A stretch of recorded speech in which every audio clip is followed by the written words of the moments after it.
જ્યોતિષ મુજબ દૈનિક જીવનમાં ઘણા ભવિષ્યના ઈશારા જોવા મળે છે. તેમ ગરોળીના શરીર પર પડવાથી શુભ અશુભ પ્રભાવ વિશે જાણી શકાય છે.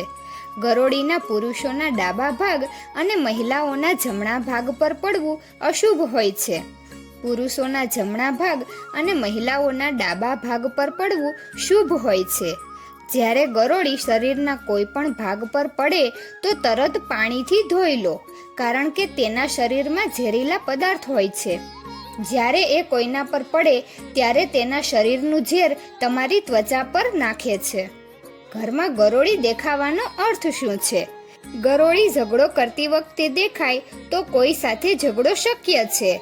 ગરોળી જુદી થતી દેખાય તો પ્રિયજનથી જુદા થવાનું દુઃખ સહેવું પડી શકે છે.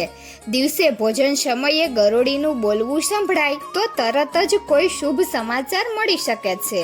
આમ તો આ ઘટના બહુ ઓછી જોવા મળે છે, કારણ કે ગરોળી રાતના સમયે જ બોલે છે. ગરોળી જો માથા પર પડે તો સંપત્તિ મળવાની શક્યતા વધી જાય છે. જમણા ઘૂંટણ ઉપર ગરોળી પડવાથી યાત્રાના સંયોગ બનશે. ડાબા ઘૂંટણ ઉપર ગરોળી પડવાનો અર્થ બુદ્ધિની હાનિ થઈ શકે.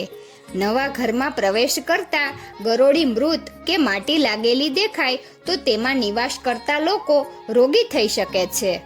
અપશુકનથી બચવા વિધિ વિધાનથી પૂજા કર્યા પછી જ નવા ઘરમાં પ્રવેશ કરવો. જમણી આંખ પર ગરોળી પડવાનો અર્થ એ છે કે કોઈ મિત્રથી ભેટ મળશે. ડાબી આંખ પર ગરોળી પડવાનો અર્થ એ છે કે જલ્દી કોઈ મોટી હાનિ થશે.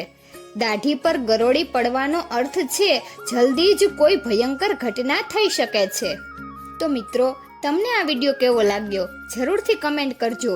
જો સારો લાગ્યો હોય તો વિડીયોને લાઈક અને શેર કરજો અને અમારી ચેનલને જરૂરથી સબસ્ક્રાઈબ કરજો. વિડીયો અંત સુધી જોવા બદલ ખૂબ ખૂબ આભાર.